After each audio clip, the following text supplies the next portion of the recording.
That's where I come in. Sims Homicide. Because murder is my business, and midnight is my beat. And it takes me to the real story behind 1,000 front-page headlines. Está no ar o podcast Cinematógrafo Delirante. Eu sou Milena Azevedo, falando de Natal, e hoje eu tenho um convidado realmente muito especial, um convidado de honra, né? O professor Fábio Rockenbach. Seja bem-vindo, Fábio. Obrigado, Milena. Prazer demais estar aqui agora por dentro do processo desse podcast que eu vi nascer. A gente viu nascer, o grupo de amigos ali, no que a gente conversava sobre cinema. Muito bom estar aqui contigo, podendo falar de uma coisa que é tão legal, que é falar sobre filmes antigos e filmes que marcaram tanto a nossa história do cinema.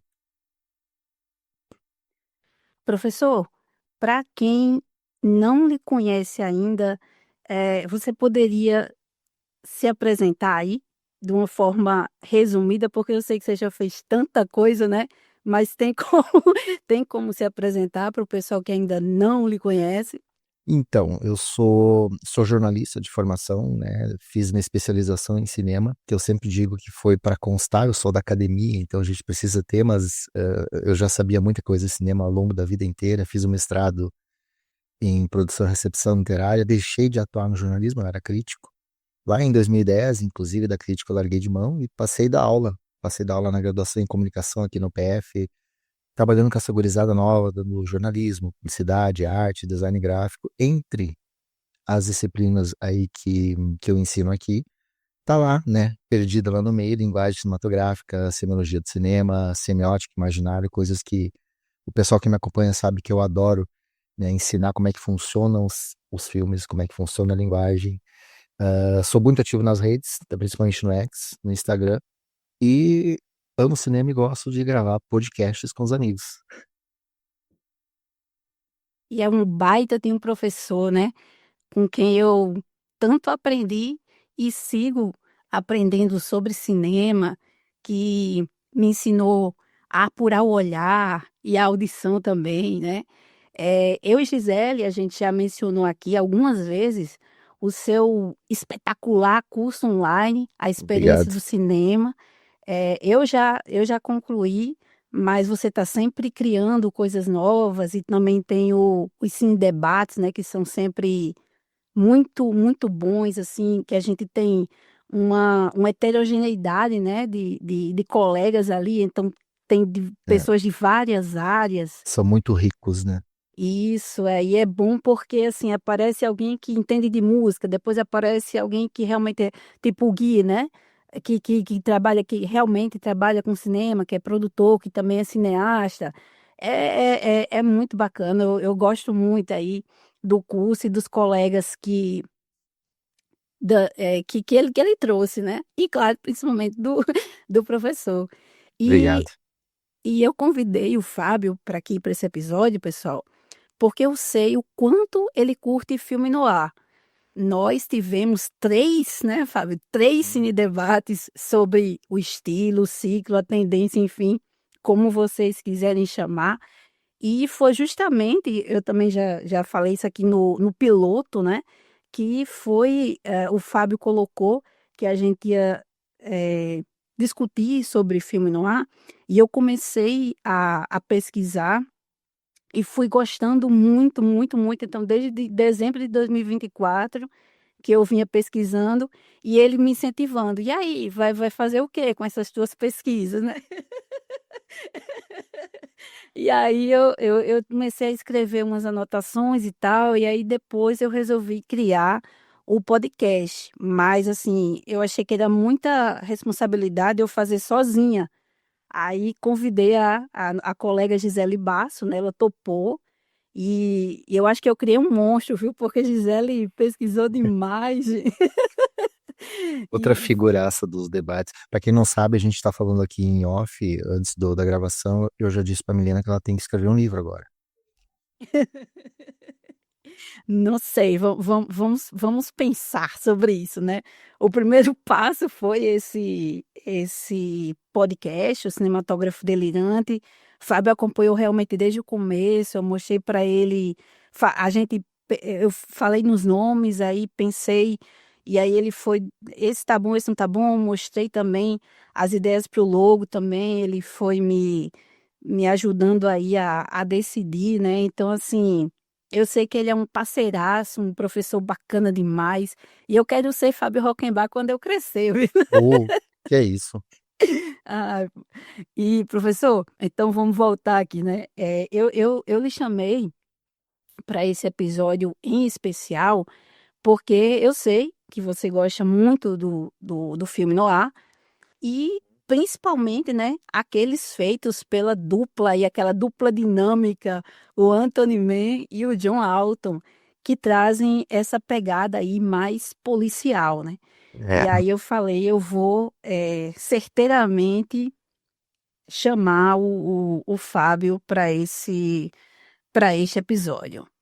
que é todo um ciclo, porque como todo gênero, né, como gênero, estilo, no caso a gente comentou lá que o noir ele se coloca como um momento na história ali, mas ele tem seus tipos, suas variações, e os três filmes que a gente vai debater hoje, ele vai muito nessa direção de da coisa mais policial e menos trágica, apesar de ele ter esses elementos ali, né? Eu brinco que nesse assunto de noir, aqui eu sou o Padawan, né? Eu devo ter visto menos da metade dos filmes que a Milena já viu enlouquecidamente os últimos meses, ela é uma grande fã. Mas eu acho uma coisa interessante, que eu ensino história de cinema na graduação, e eu sempre vou pela abordagem de observar como o aluno da comunicação, não só como o cinema evolui, se transforma, mas como o aluno da comunicação entende que o cinema reflete o tempo dele, né? Como as coisas que são aparentemente distantes vão surgir e se refletir nos filmes, né? Abrir a cabeça deles, que nada surge do nada. E o noir é um daqueles momentos da história do cinema em que tu mais percebe e que isso mais pode ser exemplificado tanto do tempo da guerra quanto do pós-guerra, da onde veio, por que que surgiu, o que que aconteceu, por que que mudou. Nesse curtinho período de tempo, tu consegue perceber claramente as coisas acontecendo. Por qualquer filme no ar que tu enxergue, tu consegue perceber esses elementos, né? E aí tá tudo ali, né? Cristalizado nesses personagens, na trama, no visual. E eu sou um grande fã do Anthony Mann, apesar de eu ser muito mais próximo das produções do Anthony Mann no western, para mim ele é um dos grandes diretores da história do gênero, né?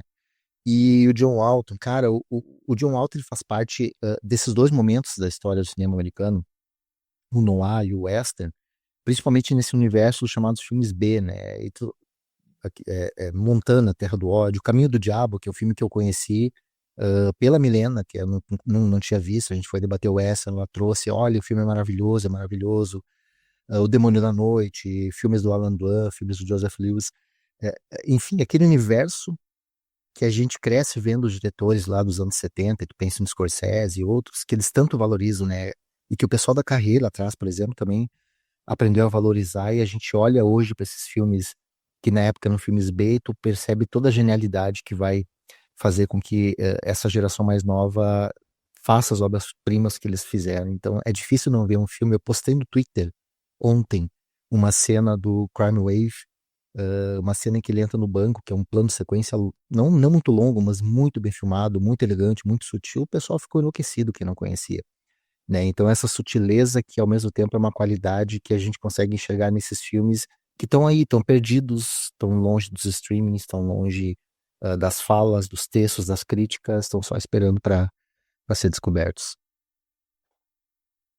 Pois é, professor, e é tão maravilhoso, assim, isso, eu como historiadora, né, assim, eu acho que foi isso que me encantou no Noir, porque a gente é um filme tão daquela época, tão anos 40 e 50, ele é bem marcadinho, todas as mudanças, né, socioculturais, econômicas que acontecem nessas 2 décadas, vão mudando também a forma, de se pensar e se fazer esse cinema que ora ele é um pouco mais policial, ora é mais dramático, ora tem mais elementos de suspense, ora mistura um pouco do melodrama, né, que é o melonoir.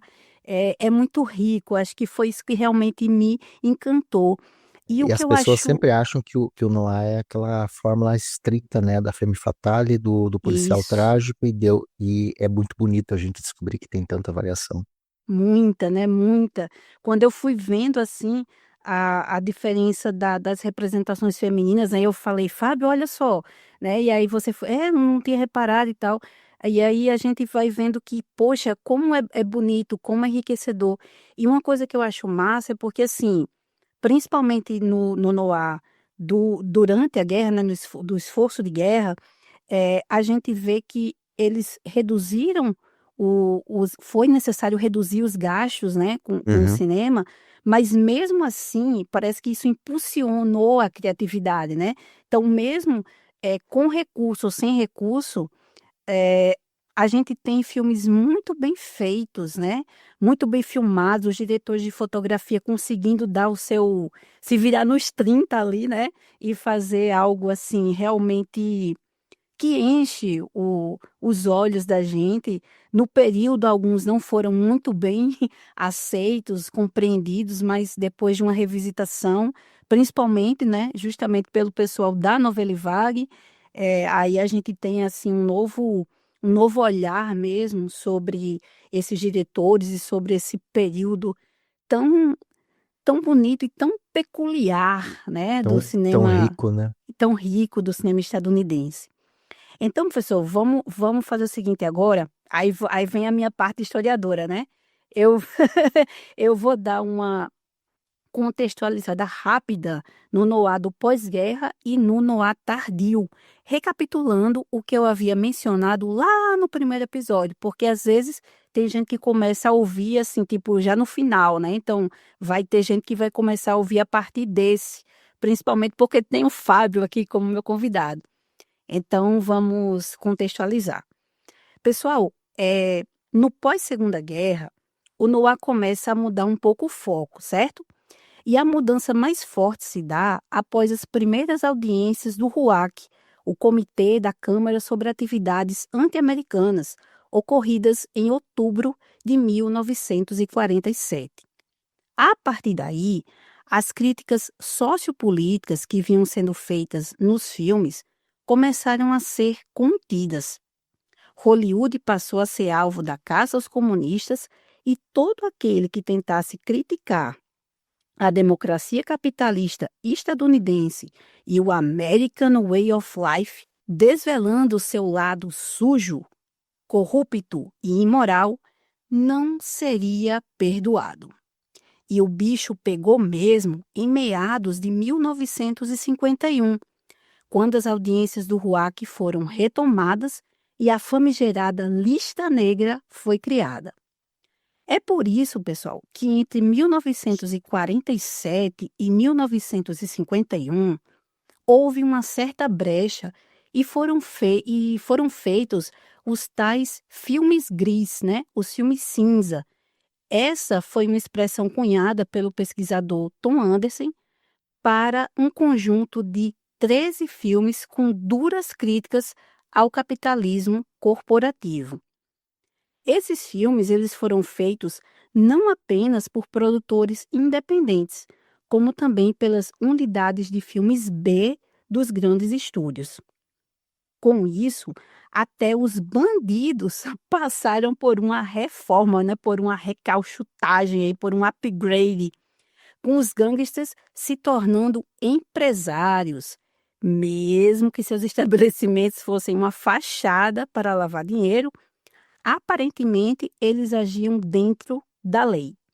Aqueles que resistiam à mudança eram os vilões, sendo duramente perseguidos pela polícia, que também passou a analisar o comportamento e os distúrbios psicológicos dos bandidos. A investigação policial ganhou ares realistas, documentais até, principalmente no noir tardio, entre 1950 e 1958, tendo o neorrealismo italiano como influência. É interessante que a gente vai falar um pouquinho hoje que não só o neorrealismo como influência, mas o noir ele antecipa algumas coisas que foram notórias na novela Vague, né? Mas vamos comentar isso mais adiante. E o J. Edgar Hoover, né, que dirigiu o FBI, ele exerce influência sobre esses filmes policiais que são processuais. O Ed Miller relata no Dark City, que é um livro dele, que o Hoover recusou por anos a aprovação de produções do gênero policial, por exemplo. Ele vai vetar Contra o Império do Crime, que é um filme de 35, porque o personagem do James Cagney, um agente disfarçado, ele ia numa boate. Então, é uma coisa, aquele controle extremo da imagem da própria instituição, né?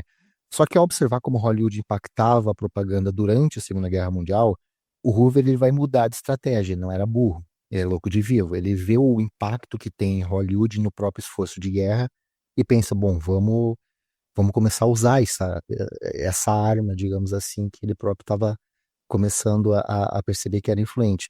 E ele passa a convocar aí cineastas e produtores para colaborarem com a sua autopromoção.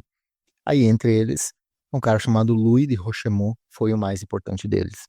E o primeiro filme da parceria entre Hoover e Rochemont foi A Casa da Rua 92, um filme de 1945, dirigido por Henry Hathaway, que deu o pontapé nessa abordagem semidocumental para os thrillers policiais processuais. Esta abordagem semidocumental influenciaria também outros filmes policiais, como O Justiceiro, de 1947, A Sublime Devoção, Cidade Nua e Espiões, todos de 1948, e Caminho para o Leste, de 1952. Embora este último não seja um noir, né? Pois ele está mais aí para um libelo da Guerra Fria.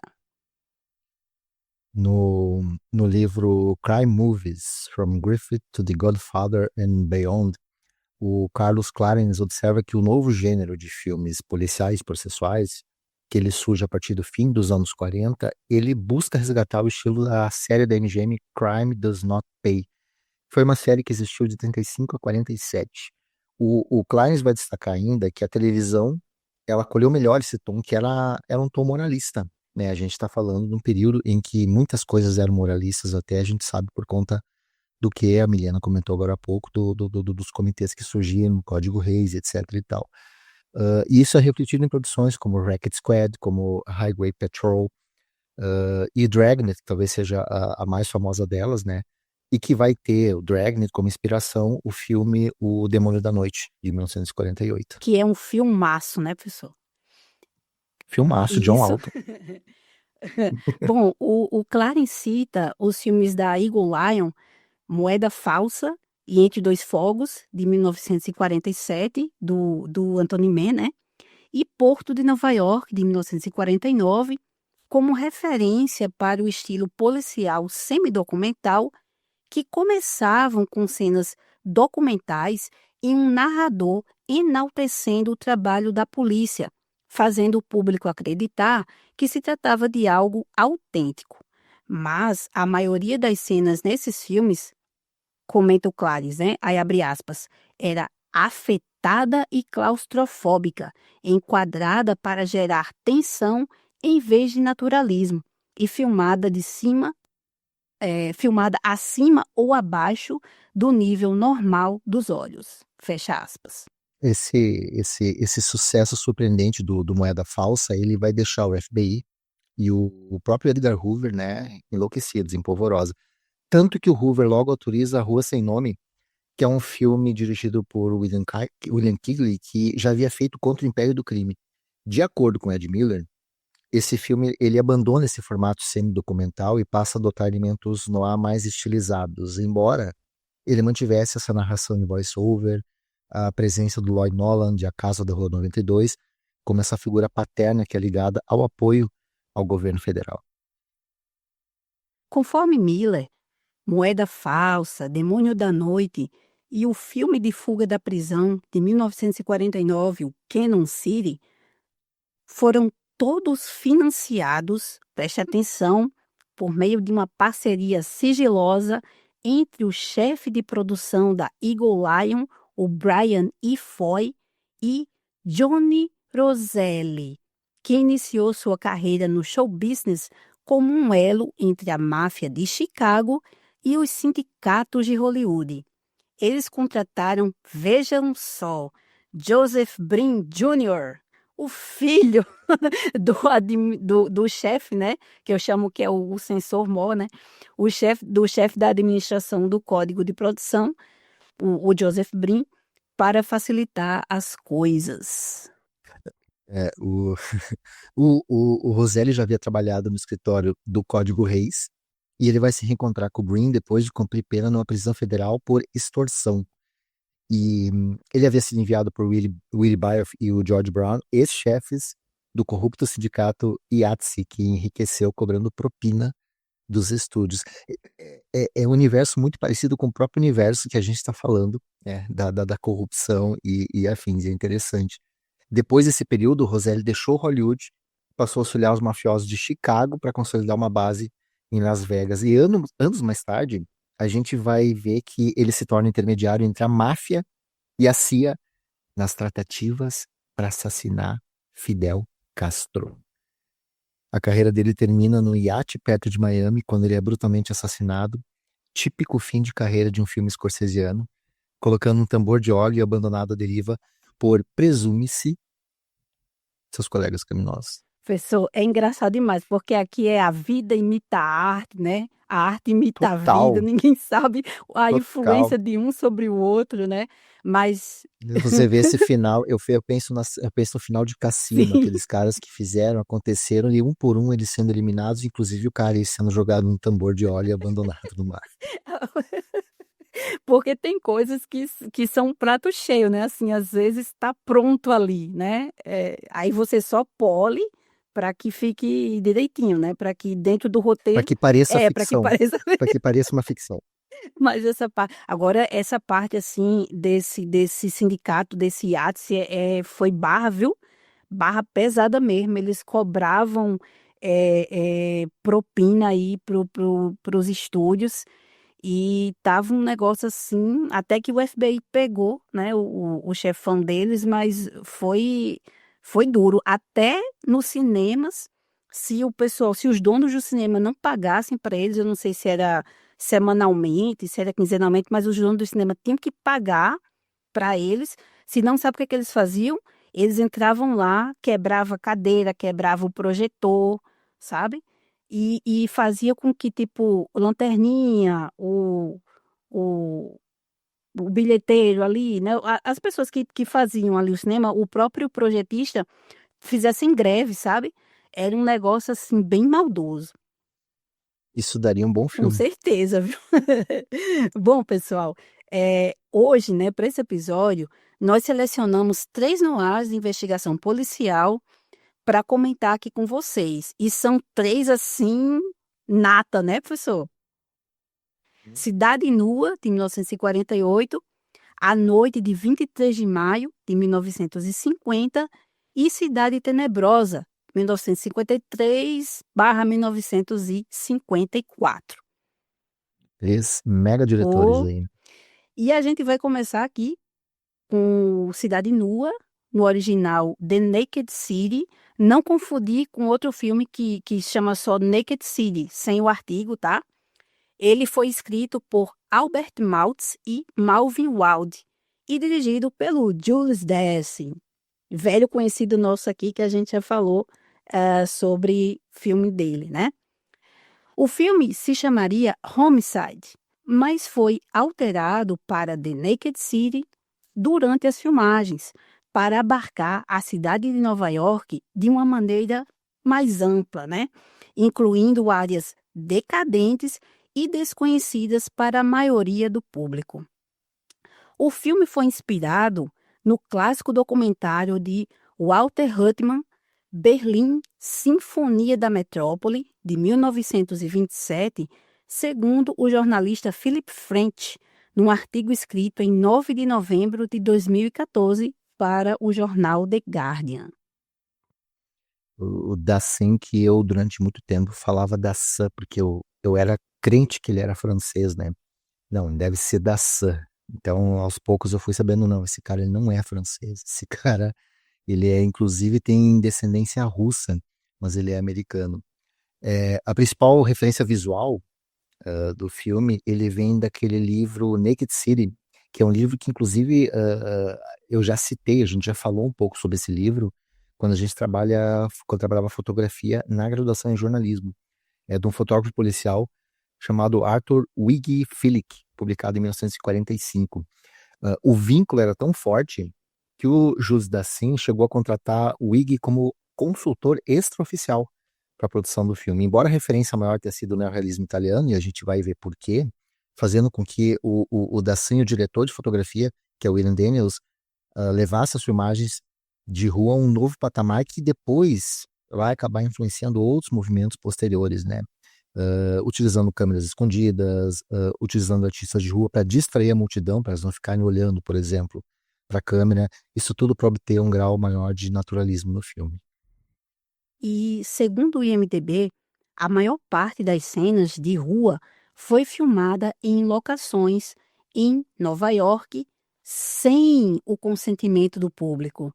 O fotógrafo William Daniels e seu assistente não creditado, o Roy Tripp, filmaram pessoas nas ruas usando uma câmera escondida na traseira de uma velha van. Ocasionalmente, uma banca de jornal falsa com a câmera escondida dentro também era montada na calçada para filmar os atores secretamente. Isso é Né? genial. O diretor Jules Dessen contratou um malabarista, olha aí, para distrair a multidão e também um homem para subir, vez por outra, ali no poste, né, no poste de luz, e fazer um discurso patriótico, enquanto acenava com a bandeira americana para chamar a atenção do público. O produtor, o Mark Hellinger, ele atua como narrador do filme, e tendo relação com o que a Milena falou antes, né, dessa busca por uma naturalidade, só que aqui a gente vai ver depois, essa narração ela tem um outro efeito, né? Ele vai imprimir um típico sotaque nova-iorquino a essa trama. Antes de mudar para Hollywood, ele atuava como jornalista em Nova York. Em 45, passa a trabalhar como produtor associado na Warner Bros. O Cidade Nua já estava finalizado, mas não tinha sido lançado quando Henniger morreu de um ataque cardíaco lá em dezembro de 47, bem novinho, com 44 anos. Após a morte do Henniger, os executivos da Universal Pictures estavam prontos para cancelar o projeto. Eles não tinham ideia de como comercializar ele e temiam que ele fosse um fracasso de bilheteria. Mas a família do Hellinger lembrou o estúdio que o contrato para o filme incluía uma cláusula de garantia de lançamento da Universal. Assim, sem alternativa, o estúdio colocou o filme em cartaz e acabou surpreendido com o próprio sucesso do filme. O Cidade Nua recebeu 3 indicações ao Oscar de 49, venceu em 2 categorias: melhor fotografia em preto e branco para o William Daniels, melhor montagem Paul Walder-Rex. O roteiro do Malvin Walt também foi indicado, mas perdeu para Perdidos na Tormenta, filme do Fred Zinnemann. O diretor Jules Dessen e o roteirista Albert Maltz se viram envolvidos nas investigações do Congresso sobre suposta infiltração e influência comunista em Hollywood. Ambos haviam sido membros do Partido Comunista. E em seus depoimentos ao Comitê da Câmara sobre atividades anti-americanas, né, o RUAC, os diretores, meu Deus, Frank Tuttle e Edward Dmytryk, citaram o Dessen, né, eles deduraram lá, delataram, como membro de seu grupo comunista. Maltz havia acabado de finalizar o roteiro de Cidade Nua quando foi convocado a depor perante o RUAC. Ele se recusou a cooperar e foi condenado por desacato ao Congresso, e se tornou aí um dos 10 de Hollywood, né? Os Hollywood 10. Estava cumprindo uma pena de 10 meses numa prisão federal quando o filme, né, quando Cidade Nua, foi lançado. E após ele ser libertado, ele viveu e escreveu no México por 10 anos antes de retornar à Califórnia. Essa presepada do Tuttle e do Dmitry, que no fim das contas, olha só, vai acabar originando um filme chamado Rififi, porque o Dessen ele vai ir embora para a França depois de tudo isso, e lá ele vai fazer um dos maiores filmes de assalto da história do cinema. O Albert Maltz praticamente ficou sem trabalhar entre 48, no ano em que ele escreveu Cidade Nua, e a década de 70, quando ele retorna com 2 roteiros marcantes que têm relação com o Clint Eastwood, né? O Os Abutres Têm Fome, de 70, e O Estranho que Nós Amamos, de 71. O Maltz também escreve O Manto Sagrado, mais ou menos ali pertinho, lá em 53, só que ele não pôde receber os créditos. E a situação mais cruel foi com o roteiro do Flechas de Fogo, que ganha o prêmio do Sindicato dos Roteiristas da América de melhor roteiro de faroeste americano em 51, mas que ele também não pôde receber os créditos, então, nem aceitar o prêmio, porque ele já estava sendo evitado pelos antigos amigos e pelos colegas. Cruel, né? Isso aí foi cruel Demais. demais, caramba. Bom, agora vamos para algumas curiosidades. Vejam só vocês quem é que estava ali no set de filmagem de Cidade Nua. Um jovem anônimo chamado Stanley Kubrick, de 19 anos, que estava cobrindo ali, né, tirando fotos, cobrindo ali os bastidores do filme para a revista Look. Aí esse singelo diretor, né, ele depois, alguns anos depois, ele convidou simplesmente o Ted DeCorsia, né, para fazer parte aí do Grande Golpe de 1956, que eu adoro esse filme, né? Um baita do noir também. E depois ele contrata o fotógrafo Arthur Wig Felig como supervisor de efeitos visuais em Doutor Fantástico. Olha, Kubrick não era besta nadinha, hein, professor? Rodou, rodou, Não, ele viu observou tudo ali, né? E chamou a Nata, né, para trabalhar com ele. o molequezinho vendo quem trabalhava bem, quem não trabalhava, quem fazia, quem não Pois é. fazia. E aí, aquela, para quem já assistiu, né, a Doutor Fantástico, aquela voz assim bem, é uma voz diferente, né, do Doutor Fantástico. Ela foi justamente uma imitação que o Peter Sellers fez da voz do Wig, né, do fotógrafo, Isso eu não né? sabia. Exatamente. Essas curiosidades aí que a gente vai catando, né? E outra curiosidade aí para quem gosta de cinema e games, né? O enredo do Cidade Nua serviu de base para um dos casos contidos no game L.A. Noire de 2011.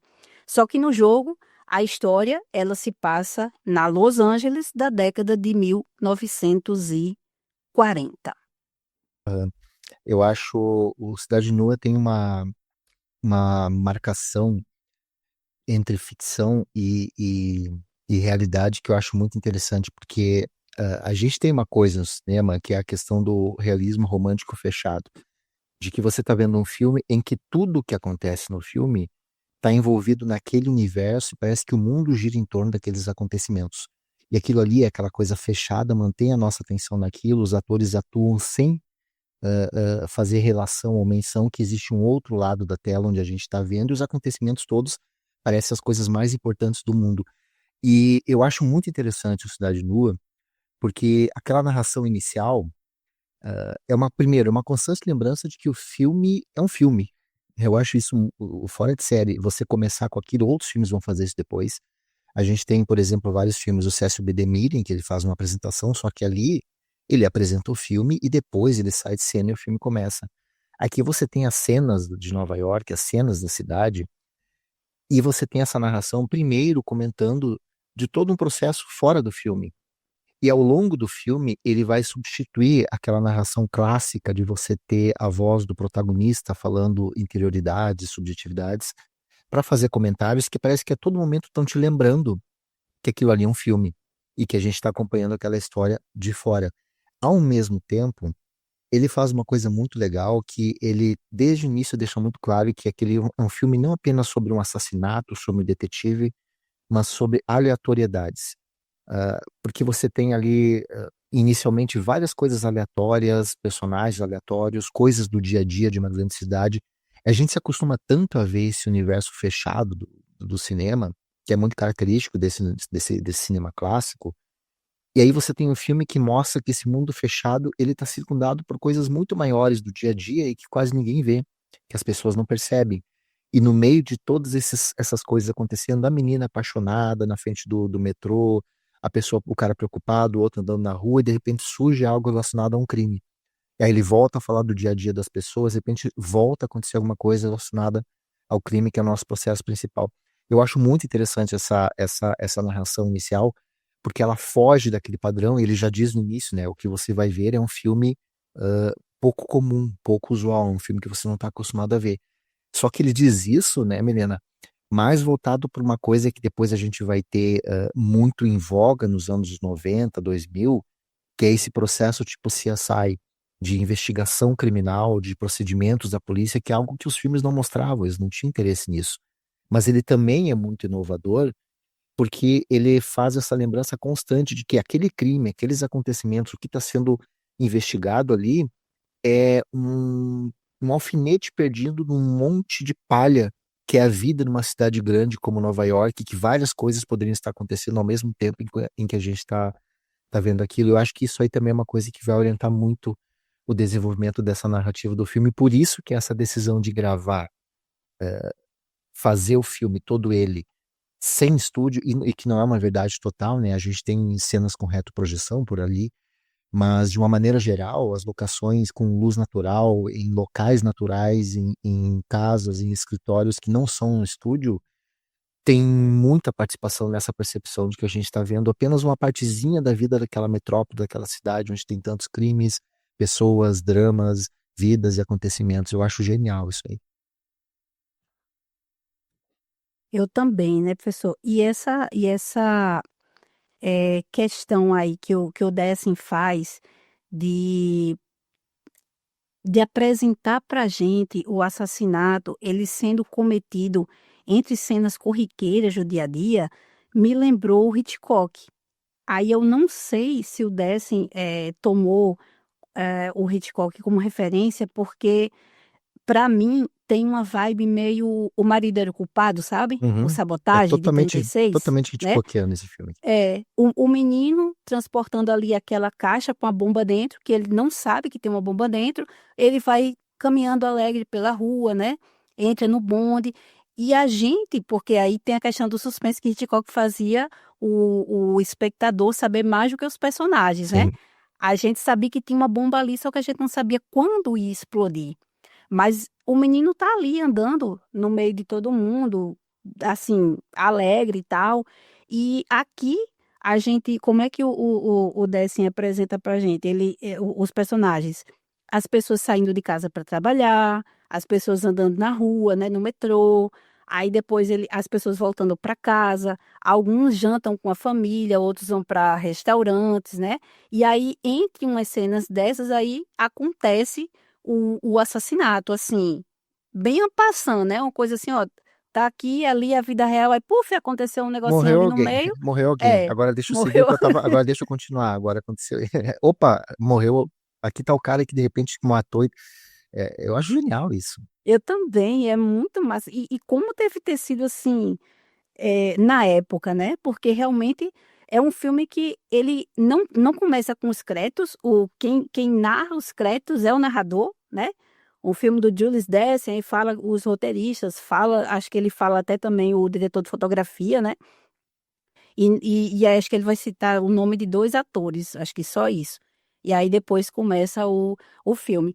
E professor, sobre o sobre o narrador, eu acho muito interessante aqui, que é outra pegada hitchcockiana, né, os comentários espirituosos que o narrador faz, né. Ele se intromete na história, em alguns momentos ele vai comentar o que é que o personagem está fazendo, o que é que ele está pensando, né, num tom assim, brincalhão, né, um tom espirituoso. E aí quebra um pouco daquela coisa mais sisuda da investigação policial, O né. que eu acho que é necessário, é um narrador meio intrusivo, né? Sim, É necessário porque o é. filme em si, a gente vai ver sempre do ponto de vista da polícia, e a gente, na verdade, não está acompanhando o desenvolver de um drama, de personagens num drama, a gente está acompanhando procedimentos.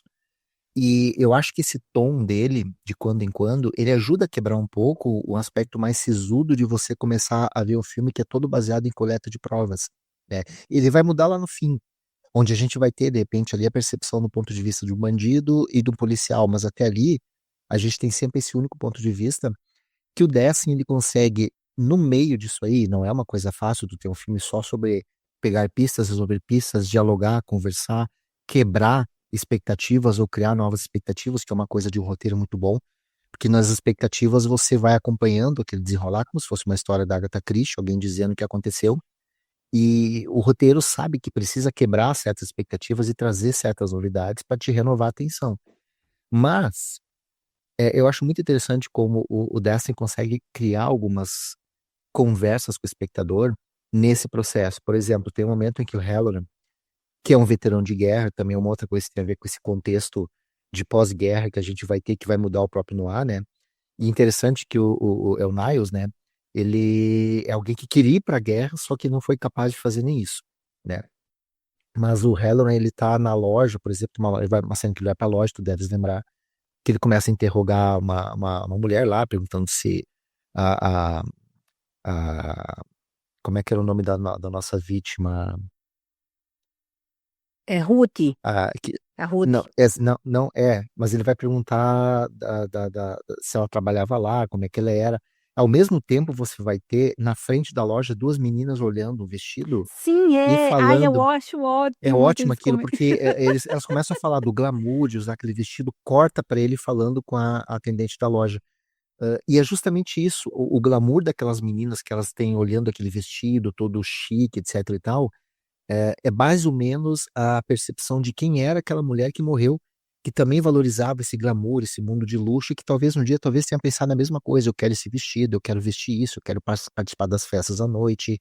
Então ele faz constantemente nessa cena, que é uma cena muito simples, esse contraponto entre o que está sendo perguntado lá dentro e lá do lado de fora, alguém que reflete justamente como era essa personagem que morreu. Outra cena no interrogatório, tu tem atrás do Henderson, a gente tem um chefe de polícia na frente dele, ele falando e o Henderson comentando sobre como ele era fascinado pela falecida, e atrás tem um porta-retratos com as três mulheres que devem ser esposa e duas filhas do chefe de polícia. E quando a gente está falando justamente dessa questão de uma mulher que foi assassinada, de um homem que era fascinado por uma mulher, que era manipulado por uma mulher, e a gente tem ele cercado. Na frente dele tem um chefe de polícia, que é íntegro, e atrás tem três mulheres que também fazem parte de uma família íntegra. Então é muito bom esse tipo de jogada do Dessen, porque ele mostra que não é um diretor que está só ali filmando diálogos, mostrando coisas acontecendo, mas é um diretor que ele está fazendo pequenos comentários, que é o que traz a marca de um grande diretor, como é o caso do Dessen. Sim, com certeza, né? Esses que a gente já estudou isso, né? É a exposição só com imagem, né? É muito mais grandiosa do que você ter que ficar botando diálogo nas bocas dos personagens para explicar. Às vezes é necessário, mas quando dá para fazer só com a imagem, naquela sutileza, fica muito melhor, né? E aí, professor, sabe, eu notei também um caráter meio educativo ali, assim, no filme, né? Quando o Tenente Muldoon, ele chega lá no apartamento da Ruth, e aí ele repreende a diarista porque o corpo da Ruth foi tirado da Tirar da banheira, né, e banheira. colocado Aham. na cama, né? E aí ocorre uma alteração, né, na cena do crime. E depois a gente vai ver que os legistas estão lá tentando ver impressão digital e tal, e aí aparece arma, aparece o frasco de remédio e as pessoas pegando, e assim, e ele fica com aquela cara, né, que é um policial muito experiente, né, que é um senhorzinho já, e fica vendo aquela coisa, aquela barbaridade. Então é meio que mostrando, ó, pessoal, se acontecer um crime, não façam isso, né? É educação Por para o favor. público, né? Educação para o próprio público, para a gente entender que isso era tão pouco comum de ser visto no cinema. Hoje é muito comum tu ver várias séries sobre isso, então tu sabe que alguma coisa aconteceu, ninguém bota a mão, ninguém encosta, eles vêm com luvas, não pisa aqui, não abre, não deixa entrar vento, é padrão para nós. E tu tem uma cena, uma não, né? Que a todo momento dele ali na cena do crime, inclusive ele usa de muito humor para mostrar essas intervenções dele com a testemunha do crime, que é a mulher que encontrou ela e tudo mais, que tu entende o quanto o tema do filme ele é inovador, o quanto essa abordagem é inovadora e quanto que o Dessen estava fazendo aqui era algo muito diferente do que vinha sendo feito até então. Por mais que hoje pra gente seja uma coisa até comum tu ver isso aí, a ponto de ser uma coisa até banal, né? Pois é, né? E aqui foi quando os caminhos se abriram, né? E, professor, uma coisa engraçada, assim, eu não sei se você notou isso, mas, para mim, o Barry Fitzgerald, que faz o Tenente Muldoon, né? Ele é um sósia do Popeye. Então, quando, quando ele botava aquele cachimbo na boca, eu não aguentava, não, sabe por quê? Ficava muito parecido com o Popeye, assim. Eu ficava querendo rir, e até mesmo porque o jeito dele atuar ali, né? Pronto, aquelas coisas da corriqueira da delegacia, quando aparece aquela senhora que diz, ah, eu sei como encontrar o assassino, né? A senhora meio já com como fosse uma demência, né? E ela fala, faz uma simpatia, né? Tem que enterrar não sei o quê, né? E aí ele trata ela com uma calma, né? Com uma doçura, assim. Eu acho muito, muito bacana isso, porque às vezes o que é que a gente é acostumado a ver? Os chefes ali de polícia, tá? Os tenentes, eles são meio casca grossa, né? Assim, tipo, tira essa mulher daqui, né? Um negócio assim. E o Muldoon não, assim, ele é bem tranquilão, né? Ele é Ele meio recebe a gente. maluca lá com calma, É, ele dá a ele. voz pra ela, não, deixa ela falar, não É, tem deixa eu falar. problema, eu tô acostumado. A paz E que a aí, idade traz, né? pois é, né? E aí, eu também pesquei aqui os personagens mentirosos, né? Desses filmes noir, assim, de investigação, porque o Frank Niles, olha, ele tá pau a pau com a Bridget, lá de Relíquia Macabra, né? Eles mentem, mentem, aí eles se enrolam na própria mentira, a mentira, a máscara cai, né? E eles tentam fazer outra mentira para ver se sustenta um pouquinho aquela outra que foi descoberta. Eu acho muito massa esse tipo de personagem. O Niles mente tanto que o Muldoon deixa ele sair, mas manda dois, né? Quer dizer, não só dois caras, fica sempre se revezando, né? Um grupo, uma dupla de manhã, outra de tarde, outra de noite. Ele está sempre sendo seguido, né? Eu gosto ali que ele diz, não, a questão não é só que ele é só mentiroso, é que ele não é tão esperto como vocês pensam, ele é burro. Ele é muito burro, é que esse problema é, além de mentiroso, ele é burro. Então ele mesmo É, começa a dizer assim, não, que a coisa não está centrada nesse cara, porque ele não pode ser o autor de tudo isso, porque ele é muito exatamente. burro para ser. Mas ele se acha esperto, né? O Total. Niles se acha esperto. Ah, meu pai, eu acho isso muito, muito massa. A gente está em 48, né? E ainda em 48, depois de um período ali trabalhando na RKO, o Dor Sherry, que é produtor, ele retorna para a MGM, agora como vice-presidente, uma pequena promoçãozinha ali, né?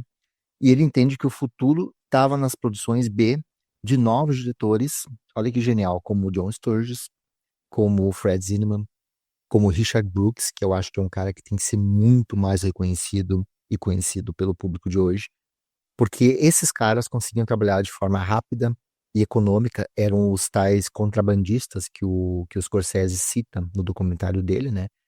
E que ainda assim conseguem produzir entretenimento de alta qualidade no meio de todo esse cenário. Pois é.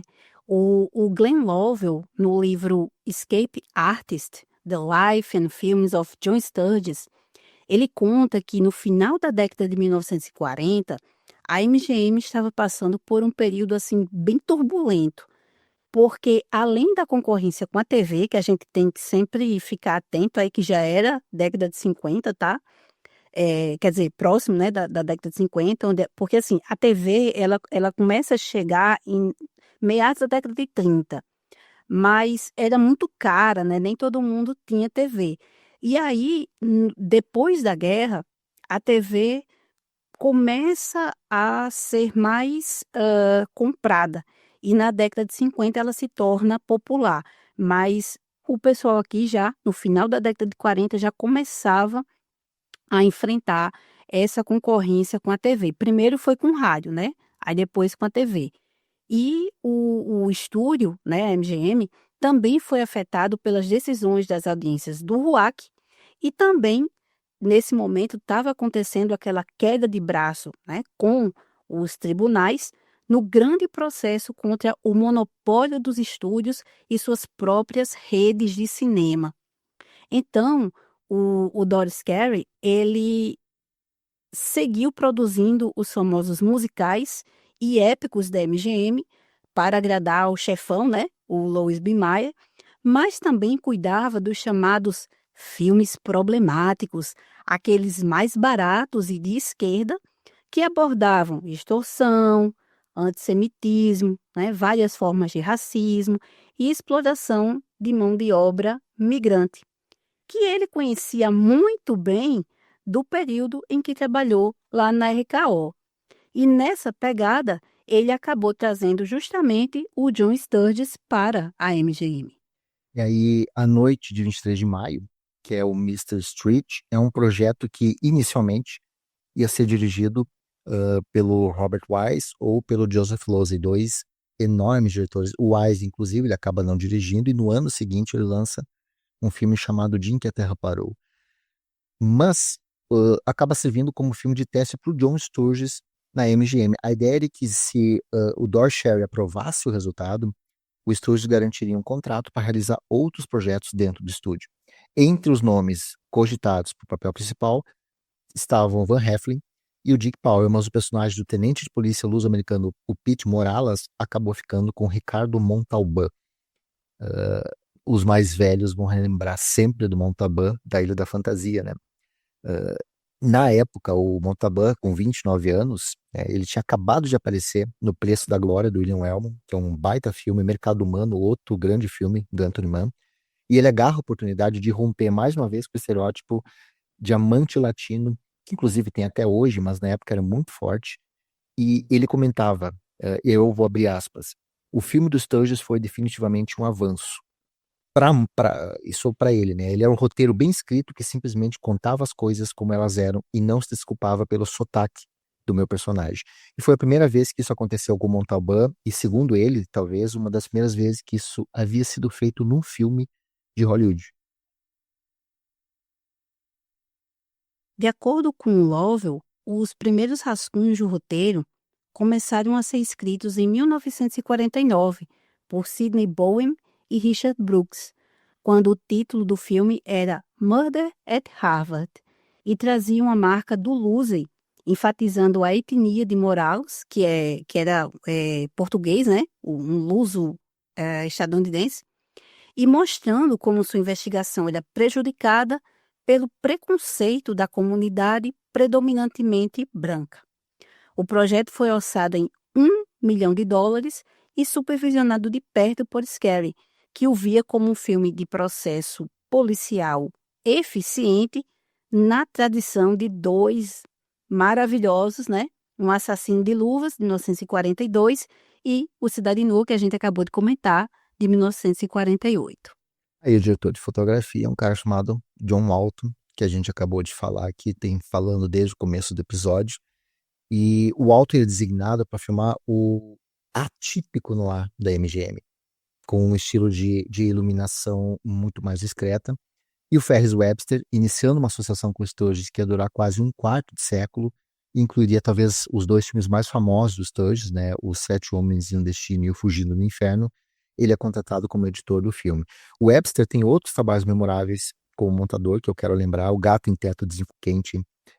Ele faz thrillers políticos como Sete Dias de Maio, Sob o Domínio do Mal com o Frankenheimer. E ele faria depois uma parceria final de carreira com um cara que eu adoro, que é o Clint.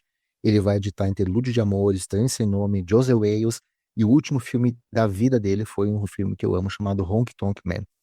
Então, é um editor que ele não costuma aparecer porque ele sabe trabalhar muito bem como impor o ritmo da montagem com o tom da obra do jeito que o diretor pede.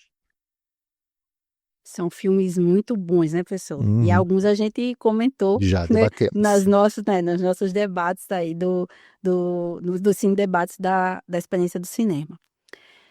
Bom, A Noite de 23 de Maio começou a ser rodado no mês de novembro de 1949, com um orçamento reduzido de $830 mil.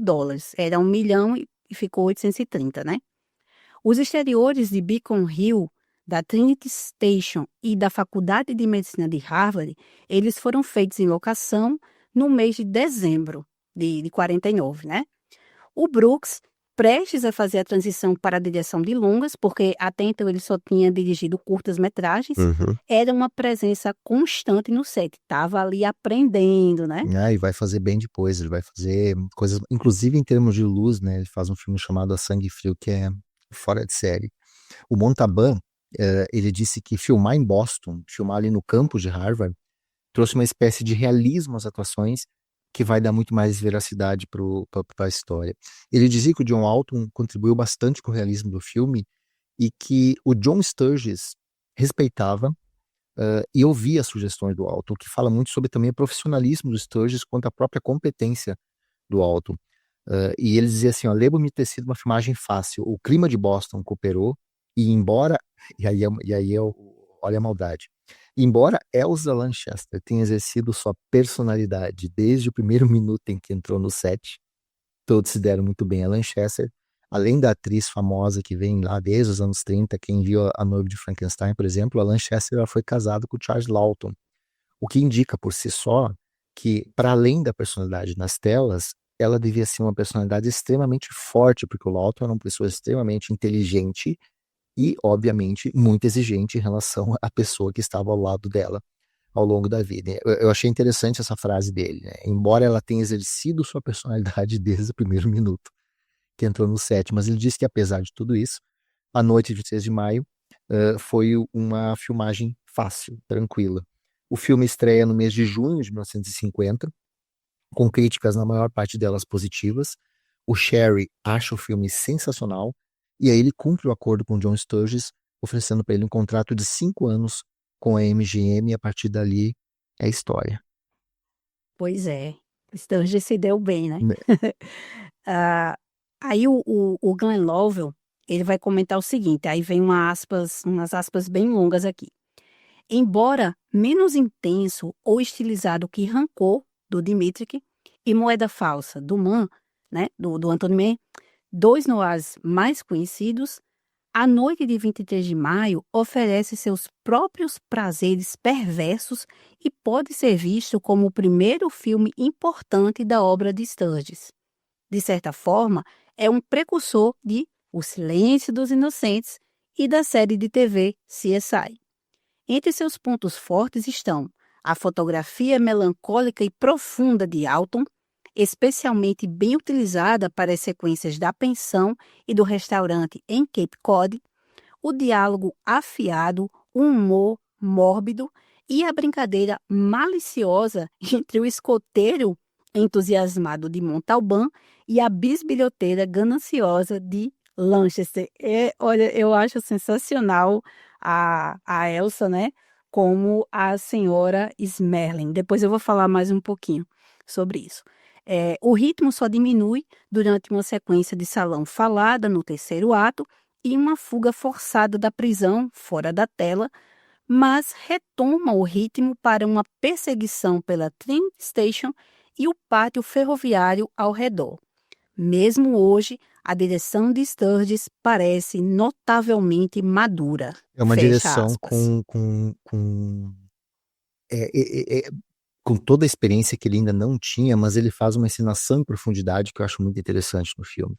A gente tem coisas acontecendo em primeiro plano e a gente enxerga coisas acontecendo em segundo plano. E é interessante porque mesmo com a pouca experiência, você vê como ele consegue usar bem aqueles espaços, como ele consegue trabalhar muito bem com toda a questão da direção de arte que está envolvida ali, e como ele consegue controlar e conduzir esse conjunto de atores numa trama que tem uma coisa, Milena, olha só, você vai falar da personagem da Lanchester. Eu acho interessantíssimo porque ela é uma personagem que não tem relação direta com o crime, mas a função dela na trama é essencial, porque ela não só faz andar certos acontecimentos que, se não tivesse influência dela, talvez andariam de maneira diferente, como também ela traz as certas resoluções e ela resolve o crime antes da polícia. Eu acho genial isso aí. Eu também, eu acho massa. E ela resolve por motivo errado, né? Porque Total. ela é gananciosa. Ela já Ela é quer, metida, curiosa, ela quer gananciosa. extorquir, né? O assassino, chantagear, né? Ela é um outro tipo Hum. de bandido envolvido ali na história, que não mata ninguém, Isso mas é um mundo é. corrupto que está circulando aquilo ali tudo. Exatamente. E é isso que é massa, né? Porque ele está falando justamente disso, desse mundo que se estava vivendo naquele momento, que era corrupto mesmo. Então, os filmes eles estavam mostrando uma realidade que todo mundo conhecia, né? Então, pessoas como a senhora Smelling existiam e elas estavam ali, né? Eu quero puxar uma frase que eu encontrei numa crítica, e eles puxaram essa frase da Patricia King Hanson, que era editora executiva do American Film Institute, que ela fala assim, que o protagonista é um detetive que está tentando descobrir quem cometeu um crime, E, na verdade, a polícia nem sabe quem é a vítima quando começa a história. Então, aí, a gente tem essa história no estilo CSI, de um detetive que tenta descobrir quem foi que morreu, quem foi que matou, e se o suspeito é realmente o suspeito e é o assassino. Então, é interessante em termos de narrativa tu olhar para essa história e pensar que todo o desenvolvimento principal, que é o da investigação, ele surge a partir do nada, porque no início nem um crime se sabe que tem e nem uma vítima se sabe que existe. E é isso que faz do filme essa abordagem meio CSIana, que é tão, eu não vou dizer que é tão inovadora, porque ele não foi o primeiro a fazer isso, mas a maneira como ele desenvolve e constrói aquilo com o foco que ele faz isso, é que acaba sendo uma marca muito forte dele, também por conta da maneira como o Sturges conduz essa história com esses personagens ali. Aquela cena da revista em que o Montalbán revista a escrivaninha procurando a arma, e, e ele sabe que a arma tá ali, só que a gente viu que a Elsa Lanchester, a personagem da Lanchester, a Suzy Merlin, tirou a arma. Aquela cena eu acho genial. Porque a maneira como ele consegue conduzir o nosso olhar para o personagem ciente de que ele foi pego, ciente de que ele vai ser descoberto, o choque no rosto dele quando o Montalbán fecha a gaveta e diz, realmente não tem arma. Eu dei altas risadas vendo aquilo, o que não é uma coisa muito comum quando você vê o noir, você começar a rir sozinho no meio da noite, no meio da madrugada, com uma cena tão banal como aquela. E isso é uma prova de como o Sturges e toda a encenação e todos os atores, eles conduzem a gente dentro disso. Eu acho genial. É a segunda vez que eu vejo, numa só semana, o filme. Eu vi 2 vezes essa semana pra gente poder gravar. E nas 2 vezes que eu vi essa cena, eu comecei a rir sozinho. É engraçado porque, como ele sabe que a arma tá lá, ele fica assim, ele faz aqueles olhares, né, Assim, "Bah, aí o ele que aí que eu vou quando falar quando agora?" quando o Morales olha para um lado, aí ele se aproxima da mesa, aí o Morales vem para perto, aí ele se afasta um pouquinho, aí ele vai pra é muito massa aquilo ali, porque é uma coisa progressiva. A gente sabe por que ele tá daquele jeito, e também quando ele não encontra o Morales não encontra a arma, a cara dele, né, tipo assim, de alívio, mas ao mesmo tempo: "Poxa, aquela megera pegou o meu revólver". Narrativa é uma coisa maravilhosa, né? Porque isso aí a gente costuma ter esse conhecimento a mais para criar suspense. Só que ele cria suspense em cima de um personagem que não é para ter a nossa simpatia. Só que ao mesmo tempo não é um suspense, a gente tá pronto para rir do que vai acontecer e a gente fica preso com as expressões dele. É uma coisa totalmente nova. Quando tu pensa em Noir, a maneira como a narrativa desenvolve isso faz a gente reagir ao filme. É fora de série, é fora de série. Eu acho esse filme um primor e ele é uma pérola, assim, muito escondida, né. Foi outro que também eu só soube da existência, nos estudos aqui, porque eu nunca tinha ouvido falar desse filme. E aí quando eu consegui achar, assim, eu dei pulos de alegria, né, e quando eu consegui ver, aí mais ainda, porque é aquele filme que cada vez que a gente vê, por mais que a gente já saiba, né, do não tem surpresa, assim, mas aí você vai observando realmente os personagens e observando essas coisas que a gente estudou, né, ao longo do curso. Menino.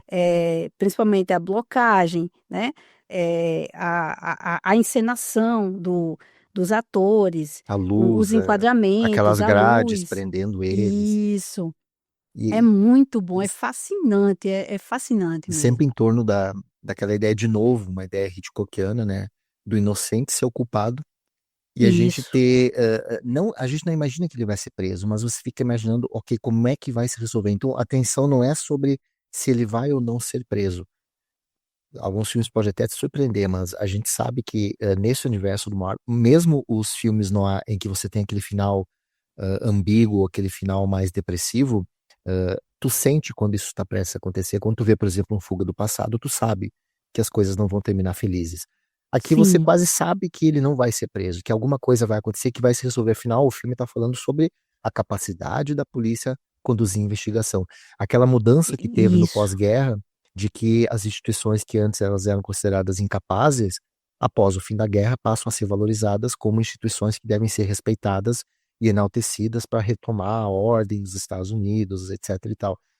Mas aí o interesse é em saber como que isso vai acontecer. Então não é o que vai ser o resultado, mas como que esse resultado vai acabar se desenvolvendo. E aí vem Isso, todo o brilhantismo da maneira como a gente vai ter a distorção de certos elementos no ar, né? A gente tem o Femme Fatale. O problema é que ela morre com 15 minutos. é. Ela tá ali. Aí, mesmo sendo um pós-noir, um pós-guerra, né? A Femme Fatale, ela cede mais uma vez, isso é uma coisa que acontecia muito mais antes, cede o lugar para aquela personagem que é a personagem que está acompanhando o protagonista, torcendo ou tentando lutar para que ele não seja preso. Tem certos Sim, elementos ali do noir que vão integralizar essa coisa de mesclar um pouco do que acontecia antes da guerra, um pouco do que acontecia depois da guerra. E eu acho que isso é uma das coisas mais fascinantes do noir. Tu não tem a partir daqui os filmes são sempre assim. A partir daqui, ou até aqui, os filmes são sempre assado. Você tem um filme ali bem após o final da guerra, em que você tem elementos que vêm de antes de 45, ao mesmo tempo que você tem temas que são muito próprios do que vem depois. É essa riqueza que eu comentei ali no início do podcast, que você vê muito claro as coisas que originam, o que fazem, mas você também tem um ambiente rico para poder explorar de diferentes maneiras e não só ficar preso àquela mesma história. sim. E aqui é muito marcante a gente ver como ele está mostrando a importância do estudo forense, né? A importância da perícia, porque o Machado, né? Ele fala assim que é justamente esse estudo forense que pode incriminar ou inocentar alguém, né? Ele fala logo assim quando o Morales encontra com ele, chega lá na faculdade de medicina legal, né? Que aí ele vai explicar aquele caso que ocorreu em Jackson, né? Que a mulher estava deitada no poço de sangue e tal, e tudo indicava que era o marido que tinha assassinado a mulher, e É, na verdade não, muito bom. né? É muito massa ele explicando, né, que é justamente o que o Morales faz, assim, ele tipo assim, todos os indícios, apontam para o Henry, mas, você até nota pelo trejeito dele que ele não é um cara que vai cometer um crime, não vai com ele não é um cara que tem cara de ser um assassino, né. E aí só que os indícios levam a ele, né, todos os indícios, todas as pistas levam a ele.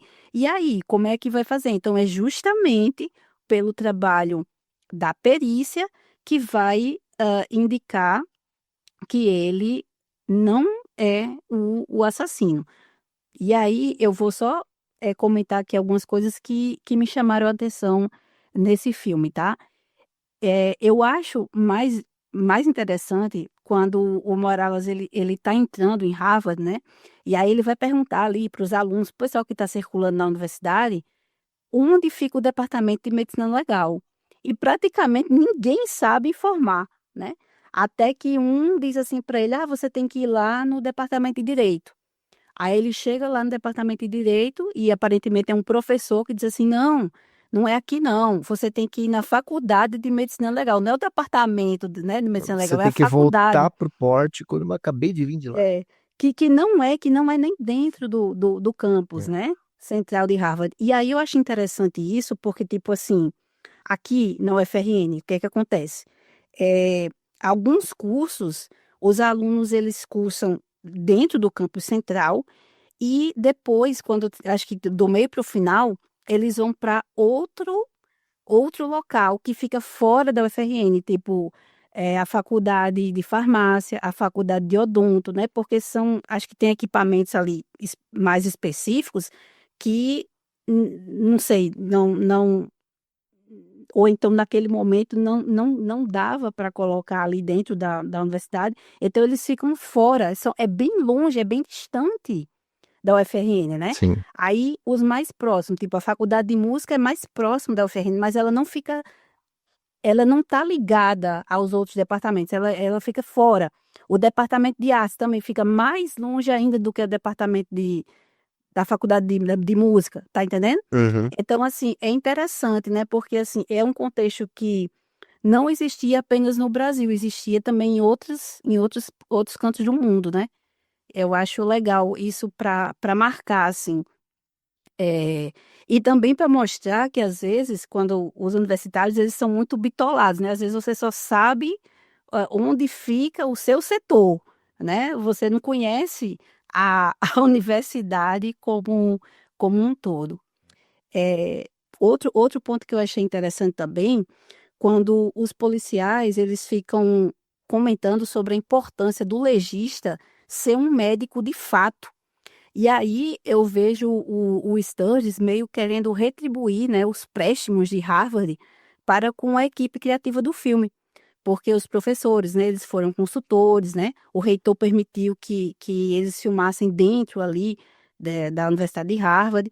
Então, assim, ó, pessoal, é, se o médico ele for, né, se o legista ele for realmente um médico formado, a gente vai ganhar muito mais, né? O trabalho da polícia fazer essa parceria aí com a universidade, né? Com o mundo acadêmico, fica muito mais redondinho aqui e a gente consegue realmente, digamos assim, ter uma precisão em saber como o crime ocorreu e chegar até o assassino, porque é muito bacana a gente ver todo aquele passo a passo, né? O esqueleto é encontrado lá na praia depois de 6 meses, aí ele vai, aí o professor, o Macado, né? Vai dizer, ó, é uma mulher por tal e tal coisa, o tamanho do crânio e tal, Bem aí didático, né? é bem didático, vai explicando aí a altura dela, aí os fios de cabelo encontrados, aí vai construindo, aí vai mostrando pra gente que não é do nada, né, que você chega às conclusões, né? Aí me lembra muito Sherlock Holmes, né? Você tem todo um processo ali de dedução também, no caso aqui da investigação forense, né, dos legistas, toda aquela coisa também que eles tinham que mostrar também as máquinas, né? Aquela coisa, a polícia toda aparelhada, né? Junto também aí com a academia, né? Fazendo essa dobradinha aí. E aquela parte ali que eu acho sensacional, poxa, tantas mulheres desapareceram, né? Ou morreram nesse período. Como é que a gente vai saber qual é essa aqui, que foi Cento achada e a tantas ossada? em Nova York, né? Eles É, colocam. aí, olha a ideia, vamos pegar a foto, pega o negativo da foto, pega o crânio, vamos ver se encaixa. É sensacional aquilo ali, né? E aí, Batata consegue descobrir aí, assim, Vivian, né? Muito bom. Aí, outra coisa também que eu acho massa no roteiro, porque a gente tem um contraponto entre a Vivian, que está esperando um filho indesejado, e pelo que parece, né, ela estava querendo ali o dinheiro para fazer um aborto, enquanto a esposa do Henry, ou seja, a mulher que estava ali casada direitinho, né, ela vai para o hospital para dar à luz e ela perde o bebê. Uma que era big girl, né, que era aquelas acompanhantes das boates, engravida assim, tipo, por um erro de cálculo, por uma fatalidade, e a outra que era, digamos assim, casada certinha, né, numa vida familiar direita, perde o bebê. Eu acho isso muito massa. E aí tem justamente a Elsa Lanchester como a senhora Smerling, que para mim é a cereja do bolo, né? É uma coadjuvante de peso, uma coadjuvante sensacional. E aí eu já tinha comentado, né, com você, aquela cena do Morales Uhum. chegando lá na pensão e ela dizendo que não tem nada a esconder, né? Aquele povo que Deus foi um livro aberto. E ela tá Aí escondida. aí na blocagem, no enquadramento, né, e nas ações da própria personagem, a gente já vê que ela que tudo aquilo vai desmentir o que ela está dizendo, porque quando ela diz que não tem nada a esconder, ela fica atrás da cortina. Aí depois ela se adianta ao Morales, aí guarda a garrafa não sei se é gin, se é whisky, né? Ela guarda a garrafa dentro da gaveta. Aí a gente vê um monte de foto de homem, né, pregada na parede. E aí, claro, culminando que é o Noah, então a gente vai ter o reflexo dela no espelho, né? Que já está dizendo que ela Tem algo a esconder. tem algo a esconder, tem é, uma dupla face ali, né? E eu acho isso sensacional, sabe? Simples e E elegante, né? simples e elegante. E fora que ela é um contraponto ao Harry também. Porque o Harry é aquele cara que está no lugar errado e na hora errada. que caracteriza bem o peso, né, da mão do destino no noir. E a senhora Smerling é justamente aquela pessoa que fica nas sombras, né, atrás das portas, espionando, para tentar tirar proveito das situações. Então, Cidade Tenebrosa. Vamos pro nosso terceiro filme? Cidade Tenebrosa, Crime Wave, filmado em 52, mas reflexo de muita coisa que aconteceu no período e às vezes até de hábitos que a gente tinha de lançamento, janelas e produção. Lançado oficialmente em dezembro de 53 no Reino Unido e em março de 54 nos Estados Unidos. A direção fica a cargo do Andrew Toff, que eu adoro. Uma história original é escrita pelo John e Ward Hawkins, adaptada por Bernard Gordon e Richard Wormser, e depois roteirizada pelo Crane Wilbur. E eu conheci o Detoff através de você, né? Eu nunca tinha visto nenhum filme dele e também já fiquei apaixonada com os westerns que a gente assistiu. Ah, bom demais. É muito bom. E a cara dele com aquele tapa-olho ali também, né? Fazendo cara de mal. Aí Meio a la Fritz Lang. e quando você pensa que ele foi marido da Veronica Lake, né? Assim, parece que não tem nada a ver os dois. Não, nadíssima. E quando você pensa que ele teve as primeiras oportunidades dele, indicadas por um cara chamado John Ford, que É, também usou tapa-olho, né? Fora de série isso.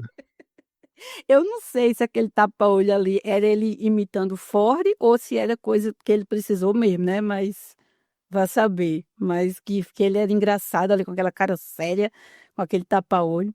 Bom, o Anthony Slide, no livro de entrevista The Tough on the Tough, Putting the Drama in Front of the Camera, menciona que, embora a ideia para a Cidade Tenebrosa tenha surgido durante a produção de Museu de Cera, né, o filme do The Tough anterior, o estilo e a composição do filme são muito mais próximos de Caminho da Tentação, o Pitfall, de 1948.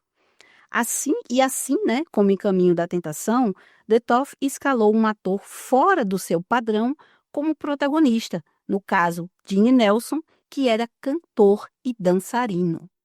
Detoff dizia que procurava um novo desafio após o Museu de Cera, uma história sobre o quão difícil deveria ser para um policial ter que andar numa linha muito tênue entre ser aquela máquina que aplica a lei e ser um ser humano com um coração.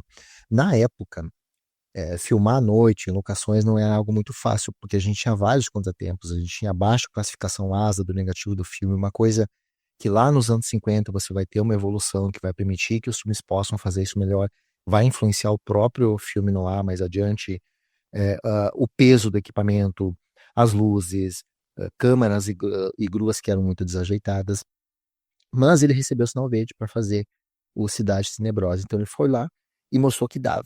Em torno de 14 dias, 2 semanas, ele conclui as filmagens. Muito, é claro, pela ajuda do Bert Glennon, que era o diretor de fotografia, que possibilita que o Detoff filme cenas noturnas em locações bastante ousadas para a época. Isso permite que o filme expanda dramaticamente um estilo que vai tocar um tom muito neorrealista, como a gente já comentou, bastante popular nos dramas policiais do pós-guerra, não só na questão estética, mas também na aproximação de questões sociais, como personagens derrotados, personagens sem vislumbre de sucesso, uma sociedade ainda sofrendo os efeitos da guerra.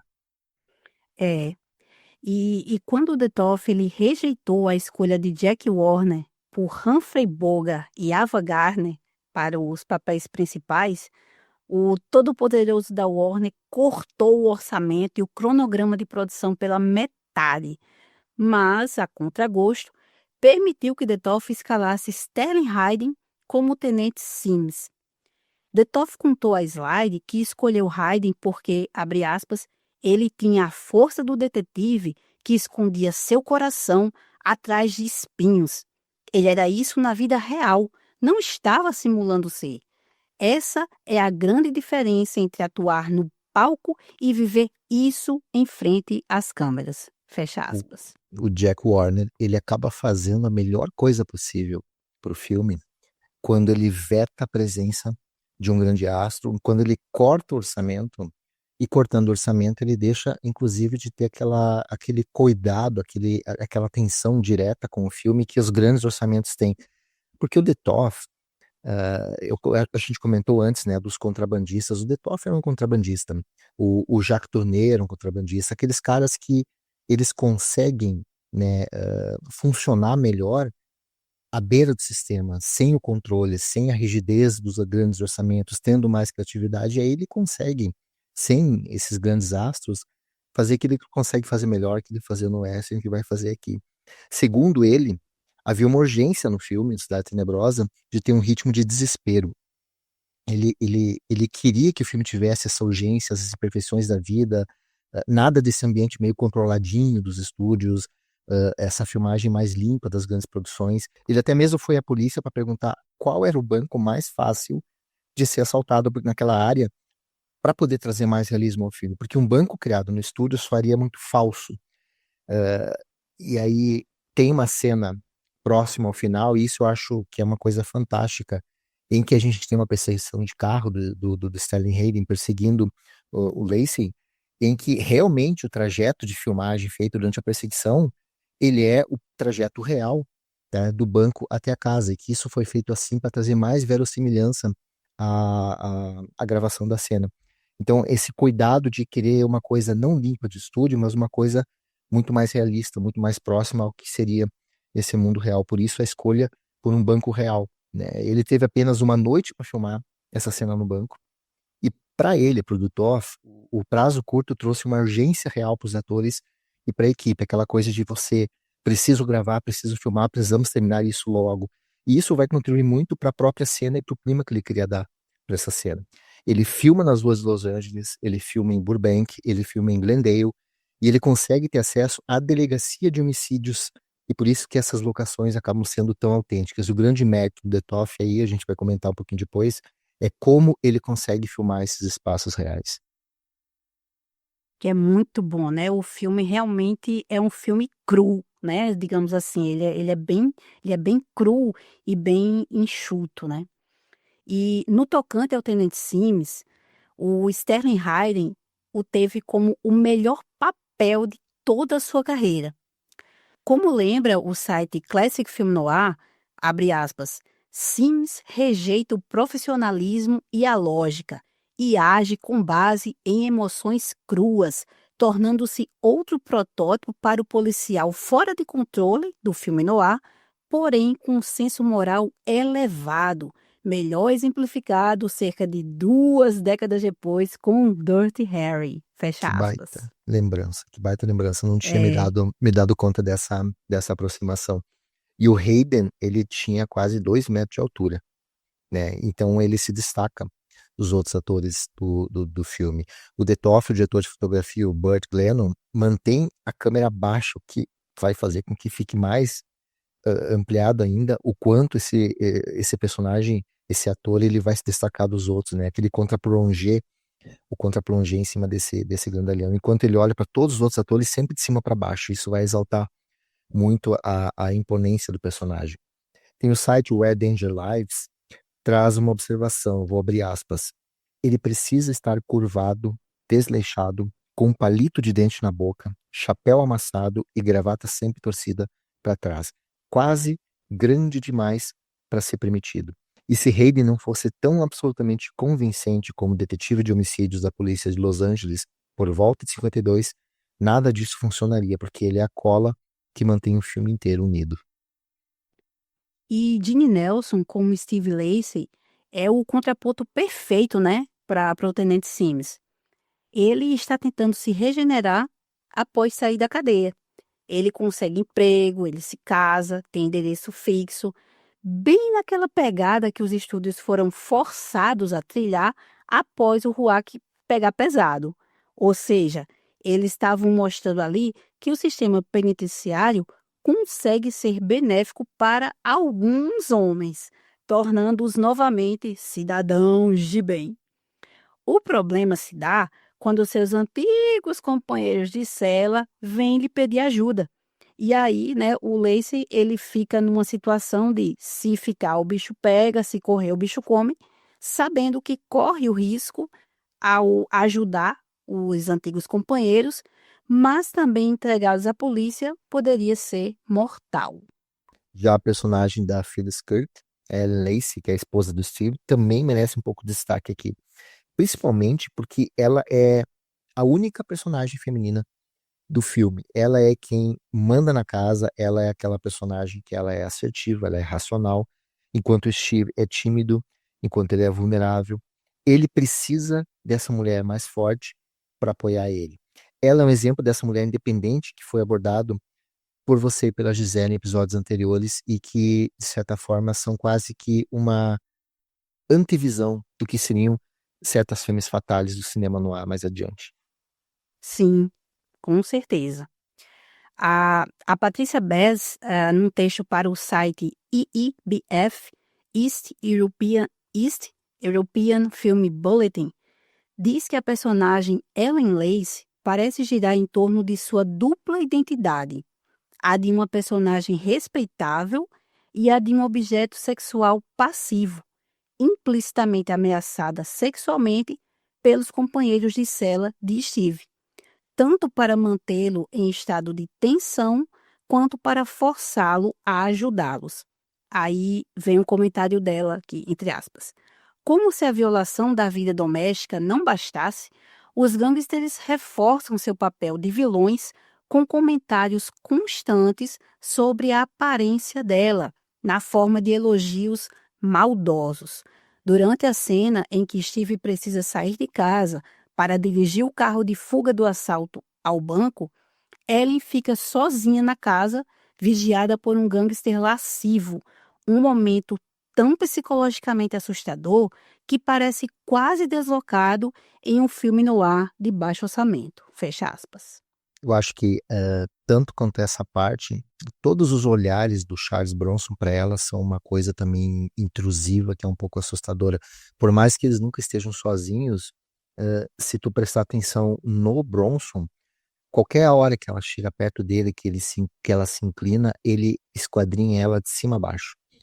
E é assustador tu pensar nesse personagem, a gente tem essa mesma ideia que ela tá ali, ela é um objeto que está sendo averiguado de cima a baixo, está sendo desejado, e ela tá no meio desses homens sem poder fazer nada, a não ser, de certa forma, ser esse objeto, porque ela não consegue, e além disso, ser a força que o personagem do Lacey precisa. Eu acho as cenas do Bronson quase tão assustadoras, mesmo naquele contexto inteiro, do que aquelas cenas no final em que ela tá sendo vigiada sozinha. Eu, Mas é eu uma percepção também. minha, né? Não, eu também. E assim, porque a gente tem que lembrar que eles estavam presos, né? Eles fugiram da cadeia. Então, tipo, eles estão sem mulher faz um tempo, né? E realmente, o olhar do Bronson, e a gente vê como ele é perigoso naquela cena que ele mata lá o médico, né? Porque ele mata assim, numa tranquilidade, e aí ele chega falando pro outro lá que, eu resolvi, entendeu? Eu resolvi. Eu E ele resolvi. depois ele dá uma porrada. Então, ele é um cara, tu vê que ele é um cara perturbado, né? É um cara que tu não sabe o que esperar dele. Total, Ele fala que matou e depois ele dá uma risada. Aí ele é. fala, segura o cara com uma expressão séria e de repente ele conta uma piada. Então, ele é um personagem totalmente estável, né? Aí o marketing do Cidade Tenebrosa gira em torno de uma frase: o crime rasteja nas sombras. E isso é muito compatível com a analogia que o André Detour faz entre o filme dele e a imagem de uma cobra. Um elemento criminoso do filme devora silenciosamente, cruelmente, tudo que está no caminho dele. O jovem casal, Phyllis Kirk e Gene Nelson, não tem como escapar dessa cobra, a não ser que corra para os braços da lei. E aí sim, representado pelo Sterling Hayden, que pode ou não ser receptivo à sua situação. Personagem que, aliás, durante boa parte do filme, ele é tão odioso para o público quanto os bandidos. Porque ali tu sabe da inocência do personagem principal, tu tem comparação com a identificação que tu cria com ele e a esposa, e é interessante isso, porque aquele cara alto, enorme, que diz cumprir a lei, ele tem uma recepção para nós que é tão odiosa e maléfica nesse contexto quanto dos bandidos, né?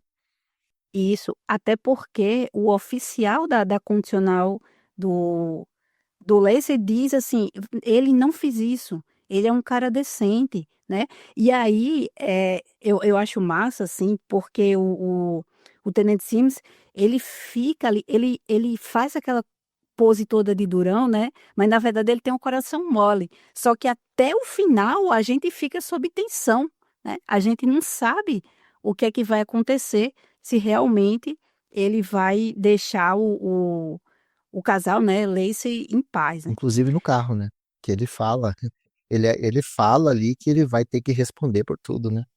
Aquele final ali é muito tenso. E sobre os bandidos, né? O Detoff, ele trouxe o Ted de Córcia, né? Que era um ator da Era de Ouro dos estúdios, e o assassino acrobata de Cidade Nu, né? Que a gente falou aqui, o assassino acrobata que tocava gaita, né? Se que- É muito massa. Eu nunca vi, todo mundo, eu nunca vi uma coisa assim antes. E aí o pessoal me diz assim, aquela senhorinha da lanchonete, né? Não, ele é muito bom com as crianças, né? É tipo assim, não vai me meter em roubada não, porque eu disse onde ele morava, né? Mas se ele é bom com as crianças, ele não pode ser uma pessoa ruim, ele toca gaita para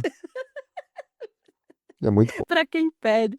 Ah, pai, então ele traz, né, o Ted Kocia, com um veterano, para contracenar com dois roxos novos, que a gente já falou aqui, né? O Charles Bronson e o Timothy Carey, né? Que depois o Kubrick também vai chamar, né? Para atuar em alguns filmes dele. E o Timothy Carey é justamente o cara, o bandido lá que eles encontram aquele grupo, né, no final para assaltar o banco, só que o Timothy Carey é o Johnny, é aquele cara com cara de psicopata que fica lá vigiando a Ellen, né? E assim, tanto o Doc Penny, que é o Charles Bronson, quanto esse Johnny, meu Deus, ficar sozinha com eles ali, qualquer um dos dois, eu ia morrer de medo, eu ia fazer qualquer coisa para fugir. Né? E no fim, o filme, como é de praxe nos filmes do Detov, ele não é um filme preso a um único estilo visual, né? A gente debateu, por exemplo, lá dentro do curso a gente debateu Quadrilha Maldita, o Ramrod também, que também são filmes que buscam soluções visuais de acordo com o ambiente onde eles estão acontecendo para contar a história, ou seja, na neve, ou o Ramrod é interessante, porque ele trabalha muito a questão do interior e exterior, né? De como a gente vê sempre o exterior de dentro, e isso é muita marca do grande diretor, né? Porque é um filme que ele vai ter várias técnicas, só que essas técnicas vão ser aplicadas de acordo com o que o momento da cena exige, ou com o momento da narrativa exige. A gente tem esse naturalismo meio documental, né? E é interessante que tu comenta também, e pensando agora, é muito interessante isso, foca em placas, foca em pontos de referência, já que a gente está trabalhando com as ruas, com as cidades, né, a essência das ruas, dessas pessoas durante os anos do pós-guerra, então foca muito em marcos visuais, e de noite, o Glennon aposta muito num drama com refletores em locais inusitados, e vão criar aquele efeito de chiaro escuro, que é muito típico do noir, que vai fazer sempre o reforço dessa questão dramática dos elementos que estão envolvidos, que pode parecer tão artificial quanto as cenas diurnas parecem reais, só que é aquilo, né, que a gente comentou, inclusive, lá quando a gente fazia os debates, funciona. Funciona porque, primeiro, o clima do que está acontecendo, o espírito dos personagens, o subjetivo, o elemento, o mundo diurno e o mundo noturno, eles estão em um choque tão grande que essa artificialidade, ela não soa estranha para nós, né? É uma coisa que sempre flui muito bem de um elemento para outro, porque vai comentar muito sobre os personagens que estão envolvidos ali. Pois é, né? Assim, é magistral fazer isso, né? E claro, tem que ter aí um diretor de fotografia também muito, muito bom para fazer essas filmagens, né? Posicionar aí também a luz, né? E as câmeras de uma forma que a gente tem esse contraste entre o naturalismo do dia e essa coisa mais, digamos assim, estilizada da noite, né? E em relação aos personagens, né? E aí, de novo, falando do filme como um filme do André Detov, tem uma coisa muito comum no cinema do Detov, que é sempre a questão da autoridade que influencia e vai provocar certa tensão no ambiente muito mais íntimo, né? Os próprios filmes que a gente debateu já sobre Detov sempre tem isso, ou é uma autoridade para o bem, ou uma autoridade para o mal, que chega para quebrar aquela paz. Eu nem vou falar tanto em paz, mas eu vou falar aquela situação estabelecida e vai criar uma tensão. É uma oposição entre o que seria uma vigilância, né, e o poder da lei e da ordem. Mesmo quando o que está em jogo é o cumprimento da lei e da ordem. A gente tem aqui um personagem que é um detetive, que é a lei, digamos assim, e é impressionante como sempre que ele surge, ele cria uma tensão num elemento muito mais íntimo que está em paz. Tudo bem que a gente tem os personagens, tem o casal ali, que ele é atormentado pela chegada dos ex-parceiros dele, do presidiários, mas é interessante como a gente se sente mais tenso com a presença do policial, que representa a ordem, do que da presença dos parceiros dele, que é alguém que ele conhece. Porque isso aí também tem relação com essa tensão entre o mundo que a gente sabe que é um mundo sujo, que é um mundo guiado pela corrupção, que é um mundo onde personagens, e aí acho que vem o grande lance do filme, um personagem, ele tem pouca chance de redenção na vida. Eu acho que esse é o grande tema envolvendo o Lacey. O próprio Sterling Hayden, o próprio personagem, ele fala para ele que sabe quem ele é, que ele nunca vai se corrigir, que ele nunca vai deixar de ser quem ele era, e isso já é um pré-julgamento. Então, por isso que a presença da polícia ali, ela acaba gerando essa tensão. E essa tensão entre personagens de locais lados opostos, num ambiente que já está consolidado, é uma das grandes marcas do cinema de Detov. E isso eu acho que faz, Milena, a gente ver certos filmes e perceber que tem um autor ali.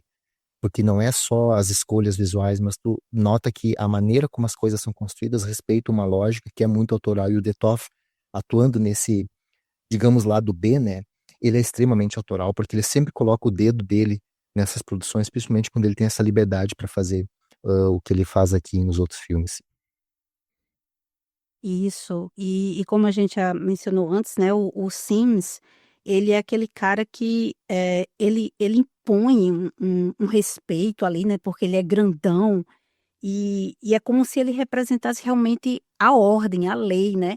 Só que, eu acho massa, pronto, depois ele vai falar que: "Ó, ali naquela no banco ali, todo mundo era policial disfarçado, assim, a polícia estava à frente e a gente não sabia, né. A polícia estava 2 passos à frente dos bandidos e a gente não sabia. E aí a gente vai entendendo quem é o Sims. Ele é aquele cara que ele tem que ser rigoroso, porque a lei tem que ser cumprida, mas, ele mete medo, ele intimida, né, ele assusta, mas ele é um cara de bom coração, né, assim, só que isso fica muito escondido, mas Ele é um quando cara forjado para atuar ali, né? isso, É exato. preciso ser É assim preciso para ser poder assim, sobreviver ali. exatamente. E uma coisa que eu percebi ali no final é tipo assim, ele meio que já sabia que o Lacey não tinha nada a ver, mas ele tinha que exercer aquele ele tinha que exercer aquela pressão, né, que era Tanto é que mais quando ele pelos chega, ele outros. chega, ele chega no carro, quando ele tá na frente do banco, e em vez de dar uma voz de prisão, ele xinga o Lacey, tipo assim, É, por que que tu tinha que estar aqui? Entendeu? exatamente. Por que que tu tem que, o que que tu tá fazendo aqui? Ele não fala aquela frase, te peguei, agora daqui tu não escapa, não. Ele faz uma repreensão, Isso. que o Lacey se assusta e acelera o carro.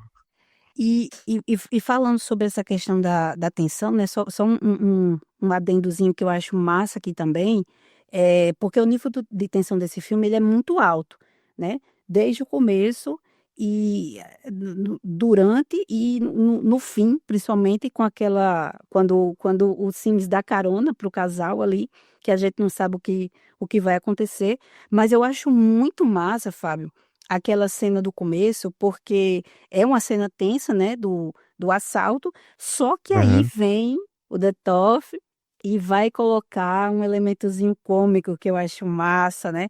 O frentista vai falar que a música da Doris Day que tá tocando ali no Uhum. rádio é pra ele, né. Aí ele fica cantarolando ali, né, até que os bandidos lhe dão, né, dão um golpe na cabeça dele e ele apaga. Então, eu acho muito massa, coloca Doris Day, sabe, assim, é muito massa um negócio desse, sabe.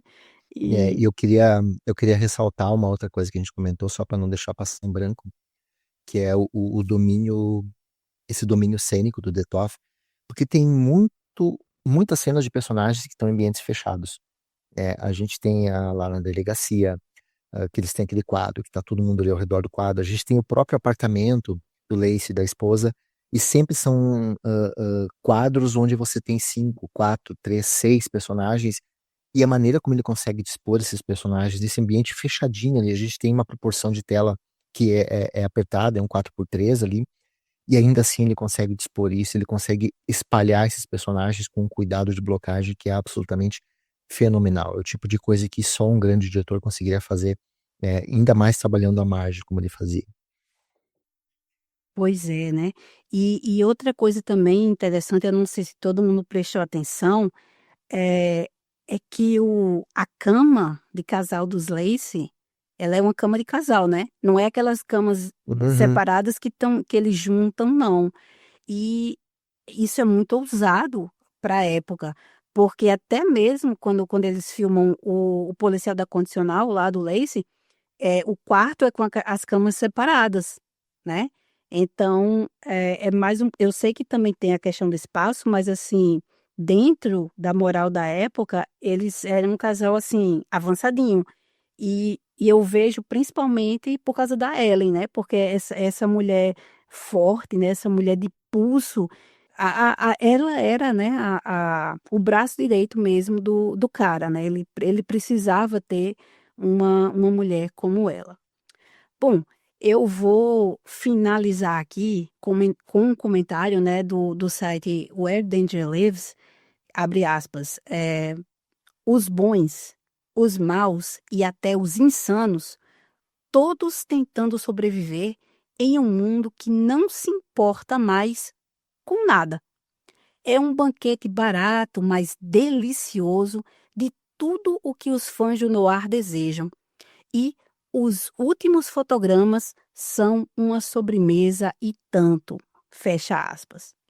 Oh, Então, Fábio, missão dada, missão cumprida?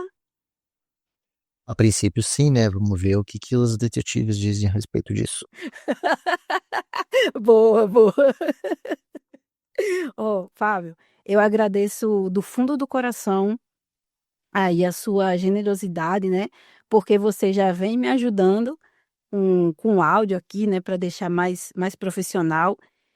Muito obrigada mesmo por ter aceitado aí o meu convite e ter feito esse episódio junto comigo. Quem tem que agradecer sou eu. Era para ter sido antes, né? Mas é difícil, a gente vai empurrando, no fim acabou ficando pro final do ano, mas é um episódio que reflete um pouco do carinho que eu tenho pelo projeto de vocês. Eu sempre quis que vocês levassem isso adiante, quero que continuem, porque eu acho que falta a gente ter na podosfera, a gente ter produtos que não tenho interesse em ficar falando de cinema, fazendo gracinha ou puxando só os filmes novos, o que está acontecendo agora, que todo mundo fala, todo mundo que acha que é fácil de falar, mas que tenha pesquisa histórica, que tenha cuidado com a informação, que tenha análise, que tenha respeito, que tenha amor pelo cinema. E isso você faz muito bem, a Gisele estava fazendo muito bem também. Então, é um projeto que eu vi surgir com carinho ali nos bastidores com todo mundo, né? A gente acompanha os papos lá no canal do Cinematógrafo. E prazer demais poder encerrar o ano. Esse é o meu encerramento de ano, né? Tô acabando minhas participações, meus trabalhos no ano aqui hoje e é um encerramento com chave de ouro, porque é bom demais poder falar de cinema contigo e eu torço para que a coisa siga sempre forte, sempre em frente. E 2026 vem aí, vamos seguir falando de cinema. É a melhor coisa que tem, né? Muito obrigado. Ô, professor, muito obrigada mesmo, viu? Foi muito especial esse episódio. Obrigada por toda a força aí que você me deu. Eu estava insegura, né, nunca tinha mexido só com áudio e tô aprendendo sempre, né. A professora Isabel Wittmann também me ajudou, você me ajudou, e como eu estava conversando com Gisele, fazer mais do mesmo, sei lá, já tem tanta gente que faz essas coisas engraçadinhas, né, e fica comentando, assim, cinema de uma forma tão banal e com o nariz tão empinado, achando que sabe tudo, né, enquanto a gente está sempre aprendendo, né, professor? Sempre tem uma coisinha nova para a gente olhar, para a gente refletir. É E aquela frase que eu gosto de que a gente ensina. Por que que a gente começa a ensinar? Por que que a gente começa a pesquisar? Para ensinar a gente mesmo, né? Então, isso. sempre que tu precisa ensinar alguma coisa para alguém, como por exemplo no podcast, onde você vai trazer informações e pesquisar, o motivo que vem junto é que sempre tu tá aprendendo junto. Então, é como eu te falei, aprendi demais com esse episódio, vi 2 filmes que eu não tinha visto ainda nessa semana. Adorei os dois, todas as informações que foi pesquisado, que tu me passou, que a gente começou a discutir. A gente sai transformado numa gravação como essa, e esse é o lado que vale muito a pena do esforço. Obrigada, professor. Obrigada mesmo, porque foi uma pesquisa longa, né? Eu estou cansada também, mas é reconfortante, sabe? Valeu a pena o retorno aí dos ouvintes, né? Alguns colegas nossos do curso da experiência do cinema, outros colegas do Cineclube feito por elas. Então, para mim, é isso que vale, sabe? Eu não sou essa pessoa assim espalhafatosa que fica, para mim, assim, se chegou em uma pessoa e chegou da forma que eu tentei mostrar, né? Então, para mim, já valeu, sabe? E é muito, muito bacana poder compartilhar, né, o conhecimento. A gente não deve guardar para a gente, né? E obrigada por ter me estimulado a sair da minha zona de conforto e começar aqui a mexer no áudio. E agora eu estou gostando, viu? Eu Bora, bora, bora. tô gostando.